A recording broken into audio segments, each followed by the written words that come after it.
आपले रावेर लोकसभा येथील जिल्हाध्यक्ष काँग्रेसचे आपल्याला बोदळ येथे येऊन भेटले.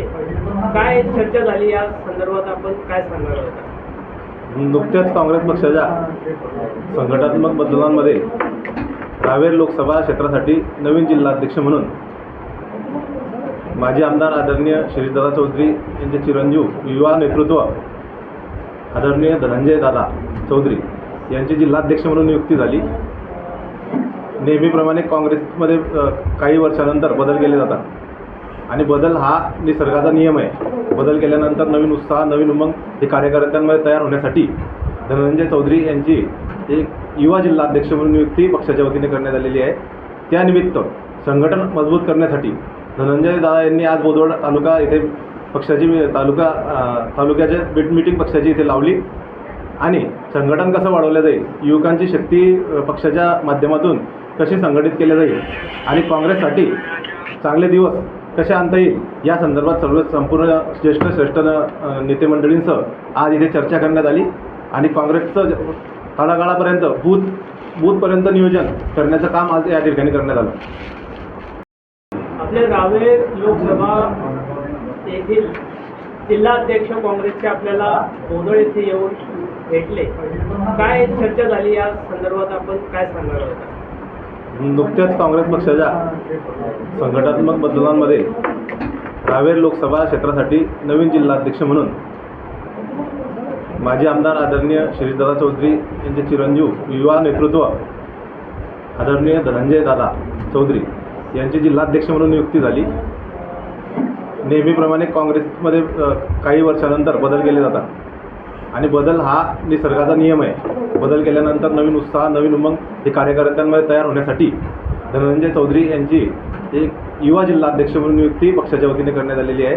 त्यानिमित्त संघटन मजबूत करण्यासाठी धनंजय दादा यांनी आज बोदवड तालुका येथे पक्षाची तालुक्याच्या मीटिंग पक्षाची इथे लावली आणि संघटन कसं वाढवलं जाईल, युवकांची शक्ती पक्षाच्या माध्यमातून कशी संघटित केली जाईल आणि काँग्रेससाठी चांगले दिवस कसे आणता येईल या संदर्भात संपूर्ण श्रेष्ठ नेते मंडळींसह आज इथे चर्चा करण्यात आली आणि काँग्रेसचं तळागाळापर्यंत बूथपर्यंत नियोजन करण्याचं काम आज या ठिकाणी करण्यात आलं.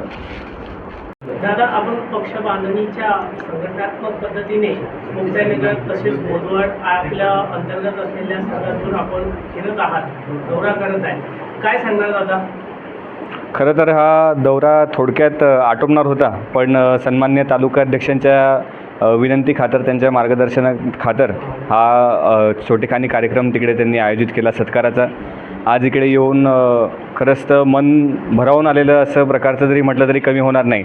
कारण काँग्रेस पक्षाचा कार्यकर्ता 25-30 वर्षाचा संघर्ष सहन करत असतानासुद्धा इकडे आपल्या पक्षाचा झेंडा टिकवून धरतो, ही आमच्यासारख्या काँग्रेस पक्षाच्या युवक कार्यकर्त्यांसाठी फार अभिमानाची गोष्ट आहे, फार महत्त्वाची गोष्ट आहे की या सर्व ज्येष्ठ मार्गदर्शकांकडनं, त्यांनी उभ्या केलेल्या यंत्रणेकडनं आणि त्यांनी विचाराबद्दल पाडलेली निष्ठा, त्याच्याबद्दल जो आदर व्यक्त केला पाहिजे तो इकडे आज दिसून येतो. बोदवळच्या कार्यक्रमानिमित्त सर्व इकडे ज्येष्ठ मंडळी, आमचे आदरणीय तालुकाध्यक्ष भरत पाटील साहेब आहेत, नंतर आमचे दिलीप काका आहे, नंतर यशवंत काका आहे, आदरणीय बाळू काका आहेत, आमचे नुकताच इथले शेतकी संघाला निवडून आलेले सागर भाऊ इकडे उपस्थित आहे, माजी सरपंच पुंजाजी भाऊ आहेत, अमोल राजपूत आहेत आणि आपले नाना दादा आहेत, नेरकर साहेबसुद्धा आमचे शहराध्यक्ष सर्व इकडे उपस्थित आहे आणि यशवंत काकासुद्धा इकडे उपस्थित आहे. त्याच्यामुळे या सर्व ज्येष्ठ लोकांनी दिलेल्या शुभेच्छांबद्दल त्यांचे आभार मी इकडे मानत नाही, त्यांच्या ऋणामध्ये राहू इच्छितो. कारण मी काँग्रेस पक्षाचा एक कार्यकर्ता आहे आणि एक फक्त माध्यम आहे आणि पक्षवाढीच हे फक्त आमचं उद्देश आहे. पक्षाचा विचार टिकला पाहिजे, पक्षाचा विचार, भारताला घडवण्याचा विचार जो आहे तो टिकला पाहिजे अशी आमची मनापासून इच्छा आहे आणि तोच विचार आम्ही येणाऱ्या काळामध्ये बोदवड तालुक्यामध्ये तुम्हाला पेरलेला दिसेल. दादा, आपण पक्ष बांधणीच्या संघटनात्मक पद्धतीने मुक्ताईनगर तसेच बोदवड आपल्या अंतर्गत असलेल्या भागातून आपण फिरत आहात, दौरा करत आहे. काय सांगणार दादा?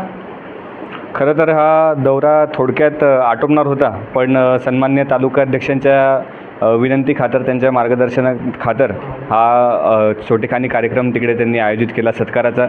आज इकडे येऊन खरंच तर मन भरावून आलेलं असं प्रकारचं जरी म्हटलं तरी कमी होणार नाही.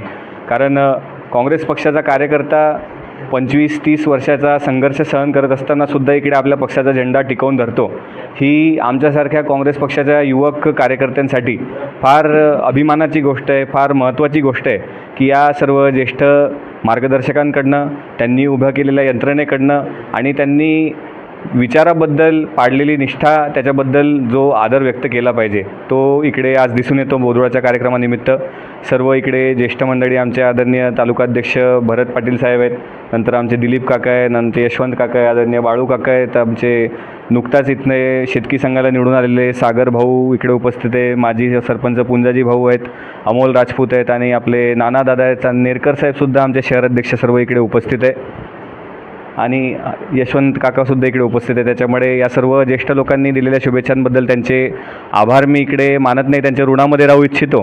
कारण मी काँग्रेस पक्षाचा एक कार्यकर्ता आहे आणि एक फक्त माध्यम आहे आणि पक्षवाढीच हे फक्त आमचं उद्देश आहे. पक्षाचा विचार टिकला पाहिजे, पक्षाचा विचार, भारताला घडवण्याचा विचार जो आहे तो टिकला पाहिजे अशी आमची मनापासून इच्छा आहे आणि तोच विचार आम्ही येणाऱ्या काळामध्ये बोधवळ तालुक्यामध्ये तुम्हाला पेरलेला दिसेल.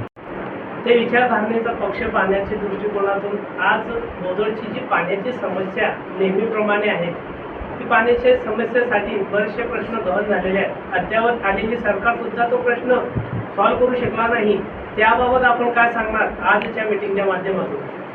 आपल्याला कल्पना असेल की जेव्हा काँग्रेस पक्षासाठी 3.5 मंत्र्यांचा जिल्हा म्हणून जेव्हा जळगाव जिल्हा ओळखला जायचा, तेव्हा स्वर्गीय बाळासाहेब चौधरी, स्वर्गीय जे.टी. महाजन साहेब, आपल्या देशाच्या माजी राष्ट्रपती महामहिम प्रतिभाताई पाटील साहेब, ही तिन्ही लोक जेव्हा एकेकाळी मंत्री जिल्ह्यामध्ये होते, तेव्हा त्यांनी काय नाही उभारलं असा प्रश्न पडतो. धरणं उभी केली, एअरपोर्ट उभं केलं, दूध संघ बांधलं, JDCC आणली, काय काय त्यांनी आपल्याकडे नाही आणलं, इंडस्ट्री आणली, या सगळ्या गोष्टी त्यांनी आपल्याकडे, साखर कारखाने मोठ्या प्रमाणामध्ये त्यांनी आणले.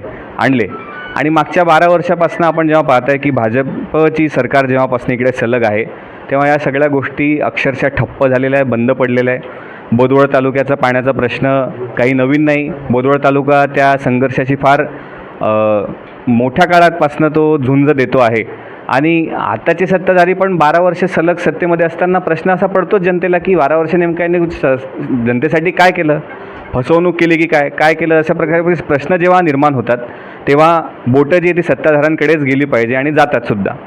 पण त्याच्यावरती कोणीही अजून पण सकारात्मक उत्तर देत नाही. ही फार मोठी खंत इकडे व्यक्त होतो. खंत व्यक्त करण्यासाठी की गोष्ट ती आहे आणि लवकरात लवकर प्रशासनाने काहीतरी निर्णय घ्यावा, ठोस निर्णय घ्यावा, अशा प्रकारची सामान्य जनतेची मागणी आहे, संपूर्ण पंचक्रोशीतील लोकांची मागणी आहे.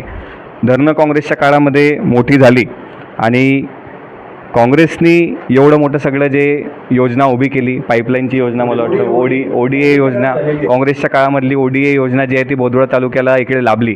पण त्यानंतर नेमकं महायुती सरकारने केलं काय, तर नारा आपण म्हटलो आहे खाली डोके वरती पाय, तेवढंच इकडे सध्या दिसून येतं आहे. तेवढंच मी आपल्याला सांगू इच्छितो की बोधवळ तालुकावासी जे आहेत त्यांना लवकरात लवकर पाण्याची उपलब्धता जी आहे ती सध्याच्या सरकारने त्यांची जबाबदारी स्वीकारून लवकरात लवकर उपलब्ध करून दिली पाहिजे. मुक्ताईनगर मतदारसंघ जर कधी आपण आज बघितला तर याच्यामध्ये 2 आमदार आणि 1 खासदार, केंद्रीय राज्यमंत्री, आणि जर कधी विधान परिषदेमध्ये वर्णी लागली तर परत आणखीन 3 आमदार आणि 1 राज्यमंत्री, अशा प्रकारचं मुक्ताईनगर मतदारसंघ तयार होईल. म्हणजे आता एवढी सगळा फौज फटाका असून कशा प्रकारचा विकास झाला पाहिजे हे जनतेने प्रशासनाला विचारायला पाहिजे, जनतेने सरकारला विचारलं पाहिजे. जनतेलासुद्धा आम्ही आवाहन करू की आम्ही तुमच्या प्रश्नासाठी संघर्ष करतोच आहेत, पण तुम्हीसुद्धा या सगळ्या गोष्टी प्रशासनाला विचारा. दैनंदिन जीवनामध्ये तुम्हाला जो त्रास होतो, दैनंदिन जीवनामध्ये तुम्हाला ज्या अडचणी सहन कराव्या लागतात, आम्ही असं म्हणणार नाही की सरकारने 100% त्याची काळजी घ्यावी, पण कुठेतरी स्वतःची जबाबदारी स्वीकारावी अशी आमची सरकारकडे